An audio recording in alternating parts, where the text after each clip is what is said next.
we have Mr. Ben Weinstock. Ben is a sophomore. He's an English major. And when I asked him to send him a little bit of information about himself, he said, quote, "Ben was born and raised." Period. So take that for what it's worth. Ben will be pushing us to think outside the box. In a very We Talks fashion, he will be challenging us to think about something that we don't necessarily ordinarily think about, but challenging us to think in a new way. And in this case, Ben will be talking to us about comics. So please, welcome Ben.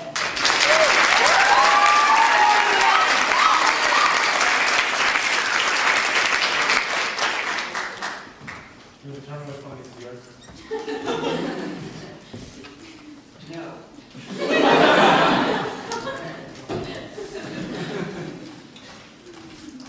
Hi, my name is Ben Weinstock. I'm an English major and a sophomore in remote. And I want to talk to you about something that I'm passionate about, comics.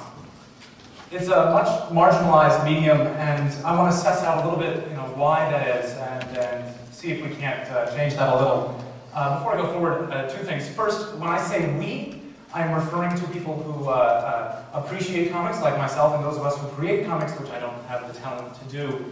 And secondly, I'm going to assume that most of you, even if you've been exposed a little bit to comics, don't read them regularly, because that's pretty rare these days. So with that in mind, I'm going to start somewhere that you probably have a little bit more of a foothold. Oh, come on. Oh. There we go. Spider-Man. If for some reason you're not familiar with Spider-Man, he's a superhero with spider-themed superpowers. His name is Peter Parker. He beats up bad guys, and he looks like this in the comics. Sometimes he looks like this. And I'm certain a few of you are very excited for him to look like this in the new movie coming out this summer. Savannah thinks he's hot. I submit to you that Spider-Man also looks like this. This is Miles Morales. He's a new character to take up the mantle of Spider-Man in a recent series, following one in August in which Peter Parker dies, the original Spider-Man dies. This character is drawn by a woman, Sarah Pacelli. He's black, his mother's Puerto Rican, he's bisexual, and so naturally Fox News hates him. They say this is affirmative action. They say, how dare you corrupt something meant for our children with politics? How dare you politicize an American icon like Spider-Man? How dare you disrupt that tradition? My response to that is twofold. First, no. Comics are not for children. They haven't been written for children for, some are, but most aren't. Most are written by adults, for adults, about adult things. There's no illusion of that. Just stop it. The second part is that Miles Morales isn't black for affirmative action.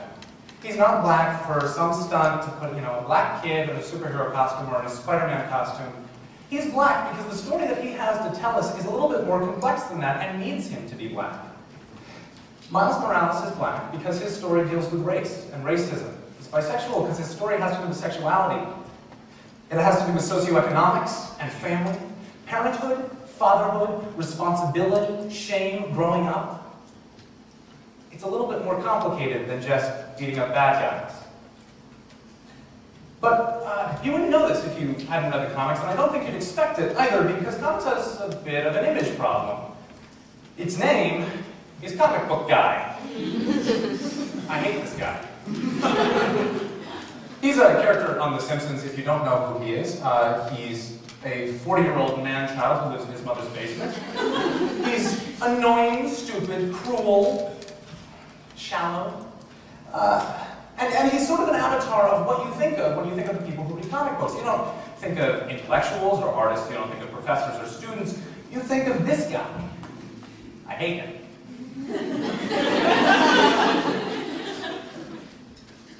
It's not just the cultural things, though. It's not just you guys. It's us too. We have problems that go far deeper than just the cultural view, the stereotype of what a comic book reader looks like. We also have problems that go as deep as the name for this medium, namely the word comics. Comics is an abbreviation of comic strip, which is inaccurate and doesn't reflect the change that the medium has gone through in the last 100 years or so. It's gotten a lot more diverse. For one, strip is, this is a strip. This is one of my favorite strips. But we come in a lot more shapes and sizes than that. There are comic strips, comic books, graphic novels, web comics. There are many others that I can mention. There will be a few on the next slide. And actually, before I go on to the next slide, fun fact about this particular Calvin and Hobbes. This booger joke got Calvin and Hobbes dropped and censored from 3 or 4 regional newspapers when it came out.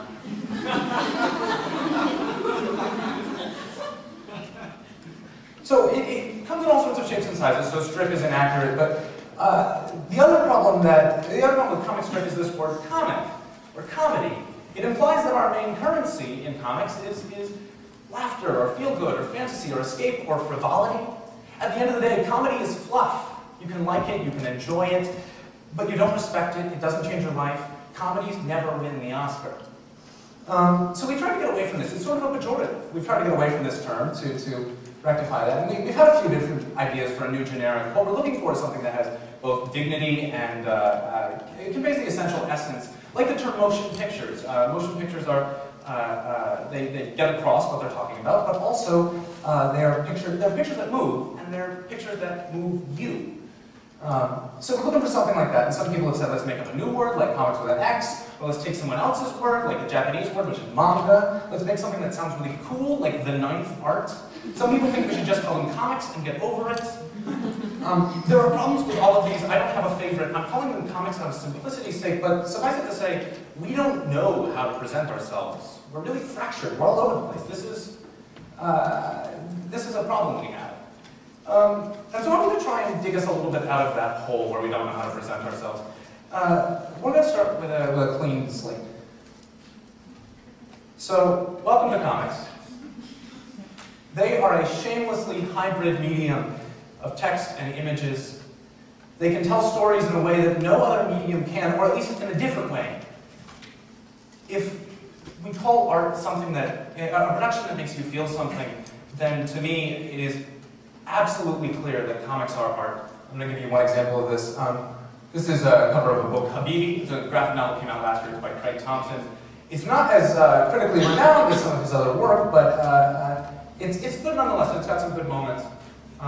It's a dramatic romance set in sort of this fairy tale, mythological Arabia kind of setting between Dodola and the eunuch she loves, Zam. That's them in the picture there. I'm just going to show you one image. There's a few good ones, but this is my favorite. This is Dodola, asleep at night, alone. She's curled up, her blankets are thrown off to one side. She has expression on her face. She's clutching at something. The book is written in English, but it's got this very strong sort of Arabic and calligraphy aesthetic that runs all the way through it. And if you know any Arabic, you can see what's going on sort of the second layer of this picture, which is that Dodola and her blankets form a word. The word is wahid, which in Arabic means lonely, or loneliness, or one. But you really don't need me to tell you that, because this image speaks for itself. It's stark, it's emotional. This isn't loneliness in Arabic or English, this is loneliness in every single language. I can empathize with this. I think we've all experienced something like this, that moment. This is what we can do in comics, and this is what we do all the time, and when I look at this and it makes me feel something, I know that comics are art. There is no doubt in my mind. The exhibit in the Beard Gallery in Watson right now, which is only open for like 2 more weeks, so if you have a chance to go look at it, do, is by Ken Aptekar, and it's called Look Again. And in it, he sort of reappropriates existing paintings by changing a color or an angle. Here's a famous one that sort of changed. And he does that to examine the relationship between the object and the viewer. I don't know if I think he's successful, but he said something interesting in his lecture at the opening for the gallery. In response to people who had asked him, why do you use existing paintings rather than making your own works, he said, well, I think I am making my own works, but I'm working from an existing vocabulary in art, the vocabulary of human emotion, that every emotion that a human can feel or has felt exists in art. I submit to you that comics draw from this exact same vocabulary. that they draw from it and they contribute back to it, that they are a part of a cultural, visual vocabulary of emotions that, I don't know, underlies all our art.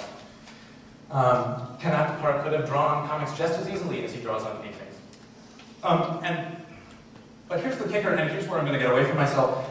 You could do it with anything else too. Because I didn't need to talk about comics tonight. I'm passionate about comics, but I could have talked about fashion or architecture. I could have talked about how television makes you feel. I won't do that because Peter's going to do that really cool later on. I could talk about video games as art. I have already begun to plan the class I will teach one day on video games as art. On one level, I hope one of you just gets interested in comics. Here's a formal invitation. If you are at all interested in reading a comic or learning a little bit more, ask me for a suggestion. Here's my email. I have a Facebook. You can throw rocks at my window. I live in Meadows. I would love to share this with you. Please give me that opportunity.